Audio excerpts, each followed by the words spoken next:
প্রিয় শিক্ষার্থী বন্ধুরা, আসসালামু আলাইকুম রহমতুল্লাহ। এনএসএন একাডেমির পক্ষ থেকে তোমাদেরকে জানাই অভিনন্দন। এখন আমরা আলোচনা করব তোমাদের বাংলা ব্যাকরণ বইয়ের পৃষ্ঠা নং 9 নিয়ে। তো চলো বন্ধুরা, আমরা দেখি পৃষ্ঠা নং 9 এর মধ্যে কি কি কাজ দেওয়া হয়েছে। আমরা এখানে দেখতে পাচ্ছি যে একদম শুরুতে এখানে 3টা বহু নির্বাচনী প্রশ্ন দিয়েছে। এরপরে হচ্ছে যে কর্ম অনুশীলন দিয়েছে 2টা। এই 2টাকে আমাদেরকে সমাধান করতে হবে। প্রথমত আমরা দেখি এখানে বলা হয়েছে যে বাংলা ভাষার উৎসমূল কোন ভাষা।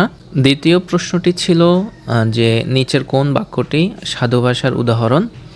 আর 3 নম্বর প্রশ্নটি ছিল চলিত ভাষার বৈশিষ্ট্য হলো। এখানে চলতি দিয়েছে, এখানে চলিত হবে।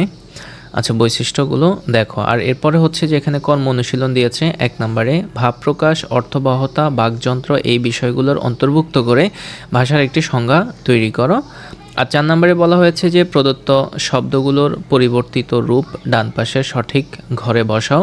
তার মানে হচ্ছে যে এখানে প্রদত্ত শব্দ মানে এই যে শব্দগুলো দিয়েছে 1 2 3 4 5 6 7 8 9 10, এই 10টা শব্দ এখানে তোলার জন্য, যেহেতু এখানে গড় ছোট সেজন্য হয়তো আমরা আমাদের আনসার সেকশানে এগুলো তুলব না। তোমরা ধারাবাহিকভাবে এগুলা গড়গুলাকে একটু বড় করে ধারাবাহিকভাবে তুলবে। তুলে এরপরে এখানের মধ্যে যেটা সাধু সেটা এখানে লিখবা, আর যেটা চলিত সেটা এখানে লিখবা। তো মোটামুটি অনুশীলনীটা আমরা বুঝিয়ে দিয়েছি। এখন তোমাদেরকে নিয়ে যাবো আমাদের আনসার সেকশানে, সেখানে আমরা খুবই চমৎকারভাবে এগুলো সাজিয়ে রেখেছি। তো চলো বন্ধুরা, আমরা তোমাদেরকে আনসারটি দেখিয়ে দিচ্ছি।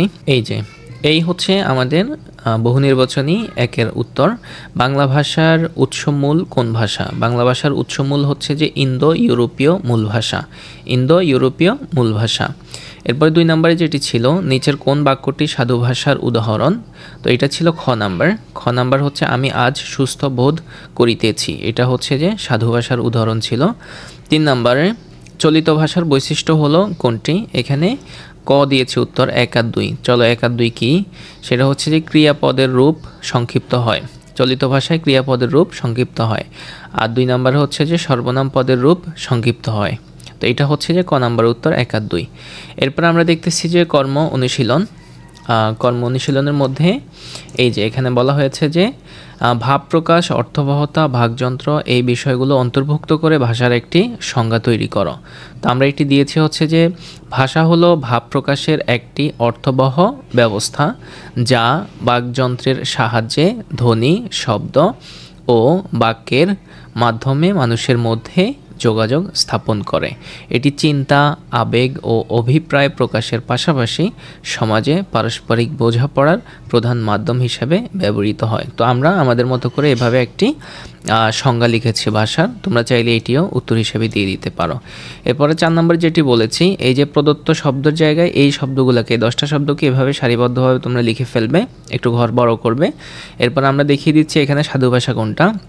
এখানে কাহাকে হচ্ছে যে সাধু ভাষা উহাদের, এটা হচ্ছে সাধু ভাষা। করিলাম, এটা সাধু ভাষা। গ্রাম্য, এটা সাধু ভাষা। তথাপি, এটাও সাধু ভাষা। আর হচ্ছে যে চলিত ভাষা কি? চলিত ভাষা হচ্ছে যে যার, এই যে যার। তারপর হচ্ছে চেনা। এরপরে পূজা। বরং। তারপর হচ্ছে এবং হচ্ছে এই জিনিসটা।